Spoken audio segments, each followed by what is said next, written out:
স্বামীকে তার স্ত্রীর কাছ থেকে বিচ্ছিন্ন করে রেখেছিল, বাপ মাকে তার সন্তানের কাছ থেকে বিচ্ছিন্ন করে রেখেছিল। এই ছিল ঘাতক শেখ হাসিনা। বন্ধুরা আমার, আজকে তিনি নাই। তিনি আজকে এখন বলছে যে ভারতেও নাকি তাকে দেখা যাচ্ছে না। তাহলে তিনি আছেন কোথায়? আজকেই খবরের কাগজে আছে। উনি আর কি করে মুখ লুকাবেন? উনি সমস্ত বাংলাদেশের ব্যবসা বাণিজ্য, অর্থনৈতিক কর্মকাণ্ড নিজ পছন্দের লোকের কাছে দিয়ে দিতেন। এটা যেন বাংলাদেশ ছিল শেখ পরিবারের একটা নিজস্ব জমিদারি। অনেক দেশ আছে না, বংশের নামে বাংলাদেশটাকে শেখ হাসিনা পরিণত করেছিলেন শেখ বংশের নিজস্ব রাজত্ব হিসাবে, জমিদারি হিসাবে। কারণ এখানে কেউ নিজের স্বাধীন মতো কোনো কাজ করতে পারতেন না। গণতন্ত্র দূরের কথা, কেউ যদি হাসিনার বিরুদ্ধে, তার পরিবারের বিরুদ্ধে টু শব্দ করত, তাহলে তার লাশ পড়ে থাকতো বুড়িগঙ্গার ধারে, নাহলে শীতলক্ষার ধারে, নাহলে ধলেশ্বরীর পাড়ে। এই তো ছিল। গুম, গুপ্ত হত্যা জাতীয় জীবনের অংশ ছিল। শত শত গুম, শত শত বিচার বহির্ভূত হত্যা, এইটার মধ্যে জীবনযাপন করেছে দেশের বিরোধী দল।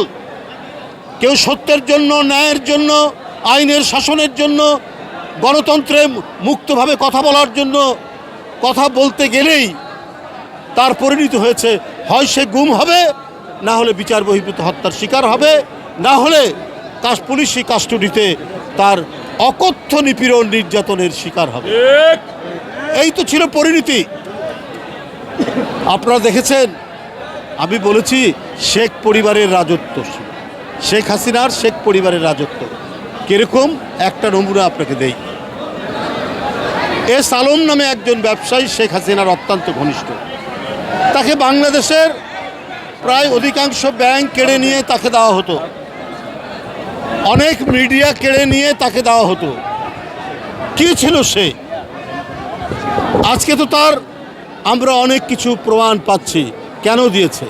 তাদেরকে বাংলাদেশের বিভিন্ন ব্যবসায়ী প্রতিষ্ঠান দিয়ে তার মাধ্যমে তিনি বিদেশে টাকা পাচার করতেন। যদি কোনো দিন পালিয়ে যেতে হয়, তাহলে সেই এস আলমের লোকেরা, এস আলম যে টাকা পাচার করেছে, এই টাকা পাচারের অংশ তো শেখ হাসিনা পাবে।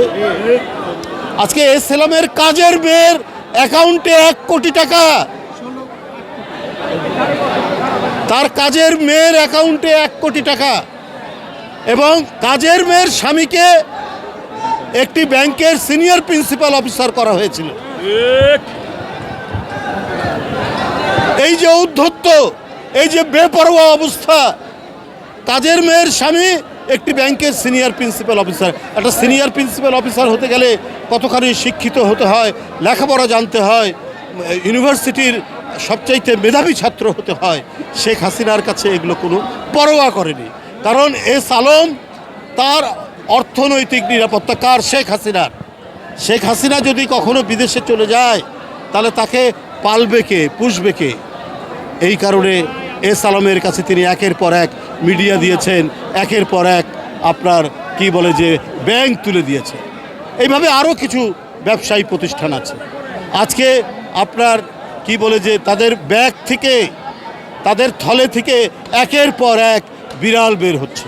বন্ধুরা আমার, মালয়েশিয়ার শ্রমবাজারে সিন্ডিকেট করা হয়েছে যে সেখানে যত শ্রমিক যাবে, ম্যান পাওয়ার এক্সপোর্ট হবে, এটা কয়েকটা লোক ছাড়া পারবে না। এর মধ্যে অর্থমন্ত্রী সাবেক লোটাস কামাল, তাদের একজন এমপি মাসুদুদ্দিন চৌধুরী, আরও কয়েকজন। নেপথ্যে আছেন শেখ হাসিনার বোন শেখ রাহানা, আরও তাদের অনেক গুরুত্বপূর্ণ নেতৃবৃন্দ এই লুণ্ঠনের সাথে জড়িত।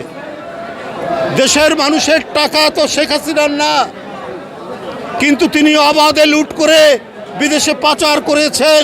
তার লোকদের দিয়ে যত হরিলুট হয়েছে, যত টাকা পাচার হয়েছে, প্রায় 17,60,000 কোটি টাকা শেখ হাসিনার আমলে পাচার হয়েছে, সব শেখ হাসিনার নিজস্ব লোকজন, আত্মীয় স্বজন, মন্ত্রী এবং তার ব্যবসায়ীরা এর সাথে জড়িত।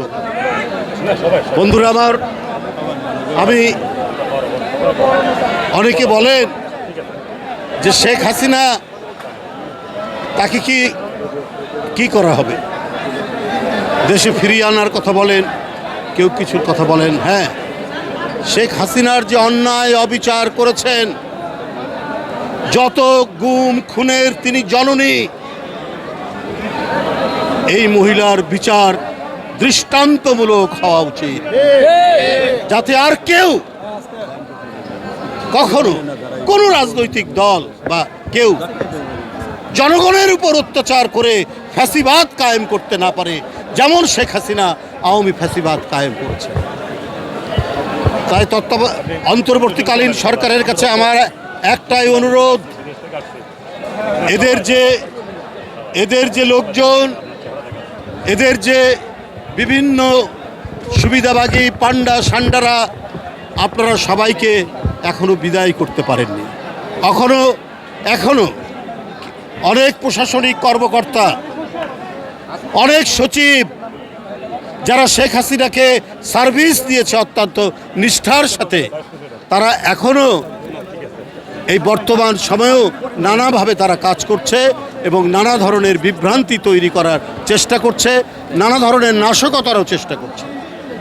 আমি অন্তর্বর্তীকালীন সরকারের উদ্দেশ্যে বলতে চাই, যাদেরকে বিনা নির্বাচনে নির্বাচিত করিয়ে আওয়ামী ফ্যাসিবাদকে রক্ষা করেছিলেন শেখ হাসিনা, নির্বাচনের নামে তিনি সিলেকশন দিয়ে আপনি পার্লামেন্ট বাতিল করেছেন, উপজেলা চেয়ারম্যান বাতিল করেছেন, পৌরসভার মেয়রদের বাতিল করেছেন, কিন্তু এখনও ইউনিয়ন পরিষদের চেয়ারম্যানরা বহাল তবিয়তে আছে কেন? এরাই তো আওয়ামী ফ্যাসিবাদের তৃণমূলের পান্ডা সান্টা, এদেরকে দিয়েই তো শেখ হাসিনা তৃণমূলে গণতান্ত্রিক আন্দোলনের নেতাকর্মীদেরকে হত্যা করিয়েছে। এরা কেউ নির্বাচিত নয়।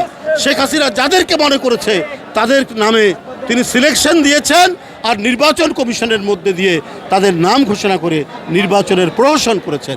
তাহলে সেই ইউপি চেয়ারম্যানরা আজও টিকে আছে কি করে? এরা তো শেখ হাসিনার ভিত্তি হিসাবে কাজ করবে।